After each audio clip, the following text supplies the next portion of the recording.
Setelah mempelajari nilai dasar aparatur sipil negara yang pertama, yaitu berorientasi pelayanan, mari kita beralih ke nilai dasar selanjutnya.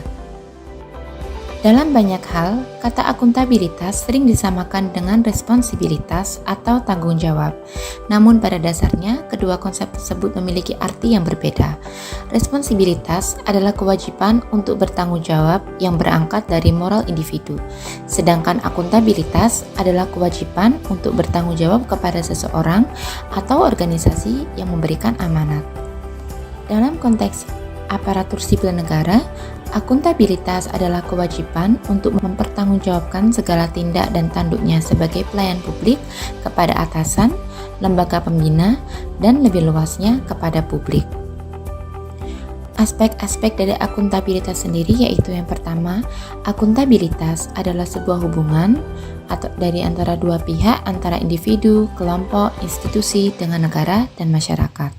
Kemudian yang kedua, akuntabilitas berorientasi pada hasil. Lalu akuntabilitas membutuhkan adanya laporan kinerja. Dan yang terakhir, akuntabilitas memperbaiki kinerja dalam memberikan pelayanan kepada masyarakat.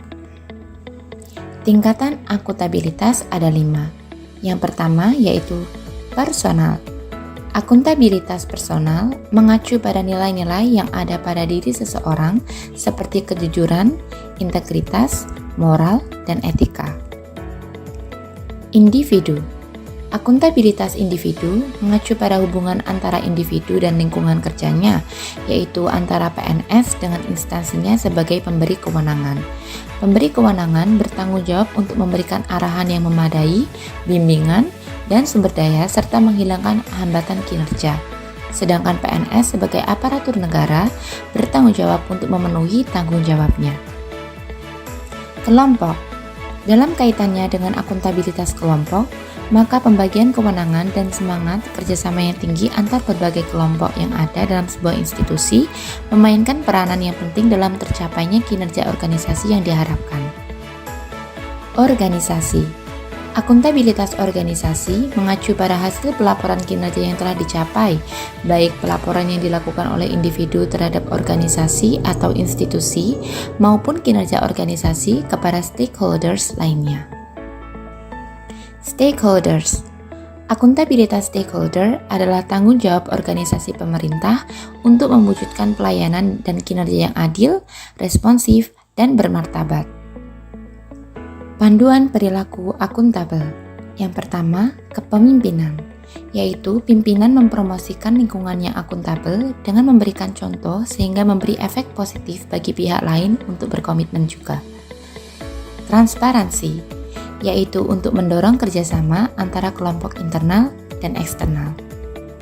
Integritas, agar dapat dipercaya dan diyakini oleh publik atau stakeholders.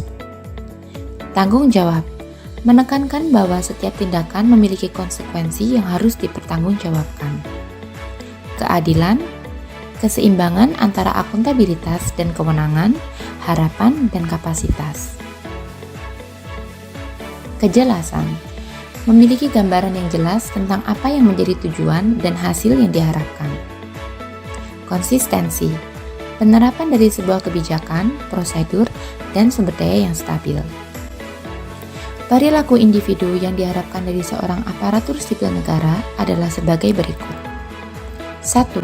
Bertindak sesuai dengan persyaratan legislatif, kebijakan lembaga, dan kode etik yang berlaku. 2. Tidak mengganggu, menindas, atau diskriminasi terhadap rekan atau anggota masyarakat. 3. Memperlakukan anggota masyarakat dan kolega dengan hormat, sopan, jujur, dan adil. 4. Melayani pemerintah setiap hari dengan tepat waktu, memberikan masukan informasi dan kebijakan. Tantangan lingkungan strategis, yaitu dengan adanya dunia VUCA, pertama volatility yaitu dunia yang penuh gejolak, kemudian uncertainty atau dunia yang penuh ketidakpastian, complexity di dunia di mana semuanya saling berkaitan dan saling mempengaruhi satu sama lain, dan ambiguity yaitu ketaksaan. Sikap nilai dasar aparatur sipil negara meliputi yang pertama, memegang teguh ideologi Pancasila. setia dan mempertahankan Undang-Undang Dasar 1945 serta pemerintahan yang sah, menjalankan tugas secara profesional dan tidak berpihak, membuat keputusan berdasarkan prinsip keahlian, mempertanggungjawabkan tindakan dan kinerjanya kepada publik, memiliki kemampuan dalam melaksanakan kebijakan dan program pemerintah, dan yang terakhir, mengutamakan pencapaian hasil dan mendorong kinerja pegawai. Kompetensi aparatur sipil negara. Yang dimaksud dari kompetensi aparatur sipil negara yaitu adalah perpaduan aspek pengetahuan, keterampilan, dan sikap yang terindikasikan dalam kemampuan dan perilaku seseorang. Jenis-jenis kompetensi aparatur sipil negara. Yang pertama teknis, yaitu diukur dari tingkat dan spesialisasi pendidikan, pelatihan teknis fungsional, dan pengalaman bekerja. Yang kedua manajerial, diukur dari tingkat pendidikan, pelatihan struktural atau manajemen, dan pengalaman kepemimpinan. Yang ketiga sosial kultural, diukur dari pengalaman kerja berkaitan dengan masyarakat majemuk dalam hal agama, suku, dan budaya, sehingga memiliki wawasan kebangsaan.